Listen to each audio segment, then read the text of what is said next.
Good morning, good morning, good morning. You know who it is, the cat in the hatch, resident fly guy, your chief architect, Michael Andrew of StyleArchitects.com, here to help you redesign your frame of mind when it comes to this lifestyle thing. Today is Taylor Thought Tuesday, but before we get in, if this is your first time here checking out my live, yo, you know I appreciate you. So if you find the information beneficial, then please go ahead and hit that subscribe button. I would love to be a character in your lifestyle story. If you have already subscribed, then go ahead and hit that notification bell while you're live right here so that way you'll know anytime that I'm online. We're going to have a pretty set schedule of 10 a.m.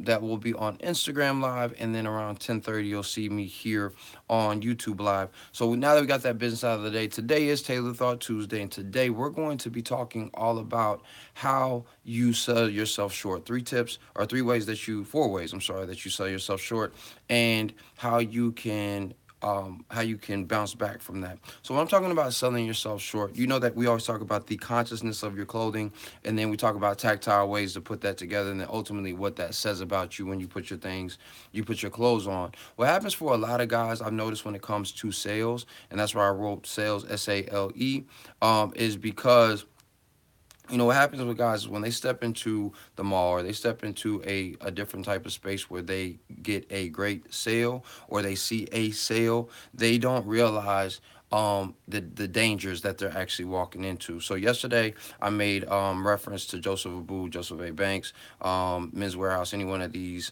brands that are not really fast fashion brands or K&G or things like that, but they are discount spaces. And a lot of guys, what they end up saying is like, man, they're selling three suits or four suits for $600. I'm gonna go in and get this deal. And what they are focused on is the quantity and not the quality. So that's the first mistake that they make. They focus on quantity and then they're not focused on the quality. And this is the same type of guy who we've all been. Just so you know, we've all been this guy who says, I need more. So you're single, but you need a four-bedroom house. You are not doing anything that's requiring any type of quote unquote luxury vehicle, but you're going to spend almost half of your paycheck on a Beamer or a Benz or something like that that's super highbrow when you could get a wonderfully economic car with all the bells and whistles for a fraction of that cost that's still qualitative. You are chasing all the women because you just need more and that's what you put value in. Instead of saying, yo, let me focus on what it is that I want and what is qualitative to me. Let me make sure that I value those things. And one of the examples that I gave earlier was imagine you are a kid. When you were a kid and your parents just gave you whatever you wanted immediately, you didn't value it. You would play with it for 2, 3 seconds and then throw it away. What's going on, Willie Mays? Pleasure, family.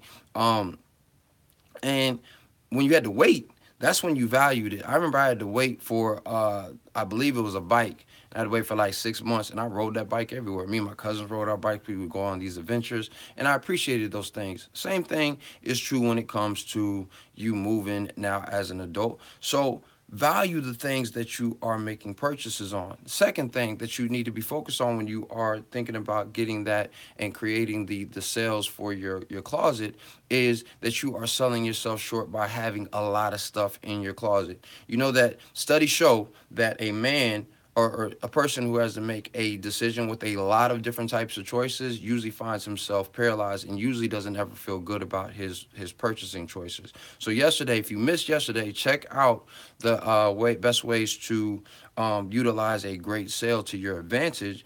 That's why these things are important because if you do build your wardrobe to what seems like is a lot, but you've done it over time and you've been patient, you taking your investments very very seriously, and you spend a little bit of money, then you're going to value them, but you're also going to know how they can work for you. Lastly, what that ends up doing for you is that helps you communicate that you are a person who appreciates quality over quantity. And this happens all the time in social situations. This happened to me up until about 6 months ago.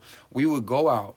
I was here in Atlanta, and Atlanta is a unique city in that these social cues often happen heavily in the club. Like I know that happens other places, but the social engagements are heavily in the club, despite there being so many other different types of things that are going on. And it would be smarter to say that they're the perception of the social engagements are there, because that's not necessarily true.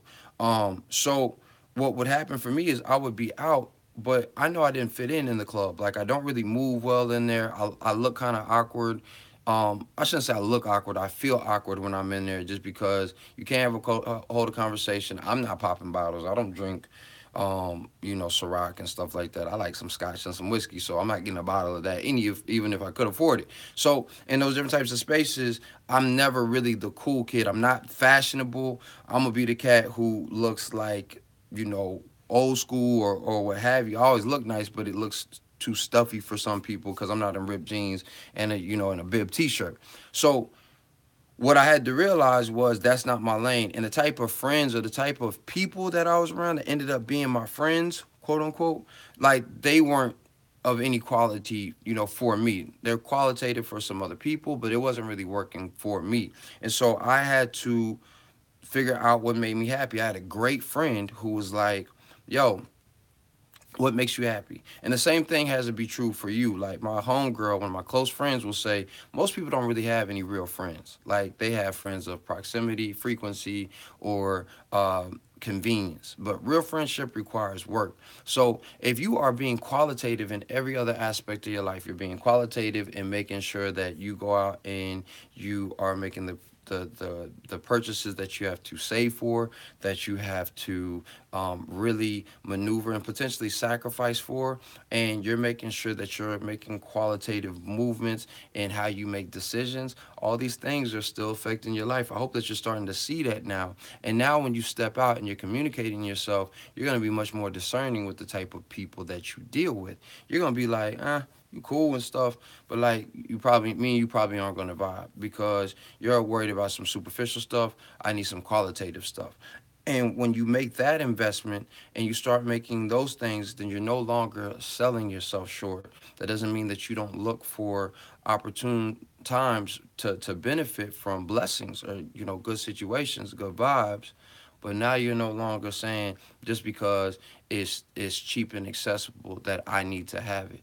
And I guarantee you'll see the quality not only of your style go up, but of your life. So I want you to try that on, see how it fits you. Yo, guys, I'm getting better. I know first of my first joints was up there when it came to the minutes, but I'm trying to give you these quick hits so that you can have that. Please make sure that you give this a thumbs up if you found the information beneficial. Please make sure that you subscribe to the channel. We're here live every Monday through Friday, just so I can interact with you. You can ask any questions that you may have. If you still have some questions and you're watching a replay, hit me up on info@Style Architects and answer this question of the day. Where have you been selling yourself short? What's one place that you felt like you sold yourself short, or you are currently selling yourself short? And how are you battling against that? Leave that comment in the comment box. That could be extremely beneficial to a person who may not realize that they're potentially selling themselves short. And it could provide some encouragement on how to get out of that. Like I told you guys, I'm not claiming to know everything. I'm still very much a student as well. And I learn from you, just like you learn from me. So please make sure that you drop those comments. And please make sure that you share this with a friend. I want guys to stop selling themselves short. I want guys to start really valuing the things that they are purchasing, to appreciate the things that they have and the people that they are. Because, man, y'all are great. It's Tuesday, and y'all are great. So now all you have to do is show up and show out to the world. All right? So I'm going to leave you with that. Again, try that on, see how it fits you. And don't ever forget that dress that we're putting on today, right? The dress. There's nothing more than the expression of a man's state of mind. So that's you, should always dress to express. I'll see you tomorrow. Peace.